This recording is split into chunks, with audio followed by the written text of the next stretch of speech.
ആയുരേകാദശി തൊഴുവാൻ പോകുമ്പോൾ വഴികാട്ടുക നാരായണ രൂപം.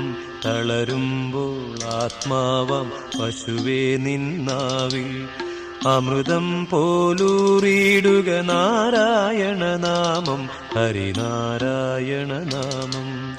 ഗുരുവായൂരേകാദശി തൊഴുവാൻ പോകുമ്പോൾ വഴികാട്ടുക നാരായണ രൂപം. തളരുമ്പോൾ ആത്മാവാം പശുവേ നിന്നാവിൽ അമൃതം പോലൂറിയിടുക നാരായണ നാമം, ഹരിനാരായണ നാമം.